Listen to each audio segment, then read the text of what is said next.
আপনি কি জানেন, রাস্তার পাশে কবর দেখে মাত্র কয়েকটা শব্দ বললেই আপনি একটা বড় সওয়াব পেতে পারেন আর নিজের মৃত্যুর কথাও স্মরণ করতে পারেন।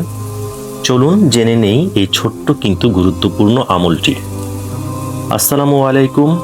আজ একটা ছোট্ট কিন্তু গুরুত্বপূর্ণ আমল নিয়ে কথা বলবো, যেটা আমরা প্রতিদিন রাস্তায় চলতে গিয়ে করার সুযোগ পাই। রাসূলুল্লাহ সাল্লাল্লাহু আলাইহি ওয়াসাল্লাম নিজে কবরস্থানে গেলে কবরবাসীদের সালাম দিতেন। সহিহ মুসলিম শরীফে বর্ণিত আছে, তিনি শিখিয়েছেন বলতে, আসসালামু আলাইকুম আহলাদ দিয়ার মিনাল মুমিনিনা ওয়াল মুসলিমিন, অর্থাৎ হে এই আবাসস্থলের মুমিন ও মুসলিম বাসিন্দারা, তোমাদের উপর শান্তি বর্ষিত হোক।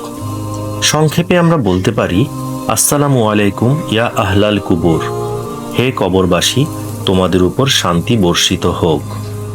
রাসূলুল্লাহ সাল্লাল্লাহু আলাইহি ওয়াসাল্লাম আরেকটি হাদিসে বলেছেন, আমি তোমাদের কবর জিয়ারত করতে নিষেধ করেছিলাম, এখন থেকে জিয়ারত করো, কারণ এটা তোমাদের আখিরাতের কথা স্মরণ করিয়ে দেয়। সহিহ মুসলিম। এখান থেকে বোঝা যায়, কবর জিয়ারত বা কবর দেখে সালাম দেওয়ার একটা বড় উদ্দেশ্য হলো নিজের মৃত্যুকে স্মরণ করা। আমরা যত ব্যস্তই থাকি না কেন, দুনিয়ার মোহে যতই ডুবে থাকি না কেন, একদিন আমাদেরও এই কবরেই ফিরে যেতে হবে।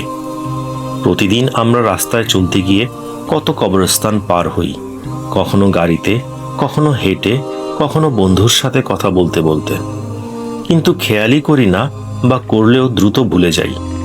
অথচ এই মানুষগুলো একদিন আমাদের মতোই দুনিয়ায় বসবাস করতেন। তাদেরও পরিবার ছিল, স্বপ্ন ছিল, চিন্তা ভাবনা ছিল।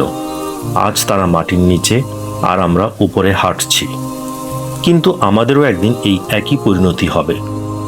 তাদের জন্য সালাম আর দোয়া করাটা একটা ছোট্ট আমল, মাত্র কয়েক সেকেন্ডের ব্যাপার, কিন্তু আল্লাহর কাছে প্রতিটা ভালো কাজের প্রতিদান অনেক বড়। আল্লাহ বলেন, কেউ যদি কোনো ভালো কাজ করে, আল্লাহ তার প্রতিদান বহু গুণে বাড়িয়ে দেন।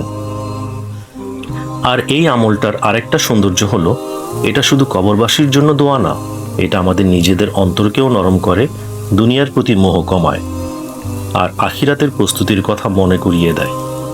তাই আজ থেকে রাস্তার পাশে কবরস্থান দেখলে থেমে না গেলেও মনে মনে বলুন, আসসালামু আলাইকুম ইয়া আহলাল কুবুর। এই ছোট্ট কাজটি আপনাকে সওয়াব দেবে আর একই সাথে মৃত্যুর কথা স্মরণ করিয়ে জীবনকে আরও অর্থবহ করে তুলতে সাহায্য করবে। আল্লাহ আমাদের সবাইকে এই ছোট্ট আমলের তৌফিক দিন আর আমাদের মৃত্যুর জন্য উত্তমভাবে প্রস্তুত হওয়ার সামর্থ্য দিন। আমিন।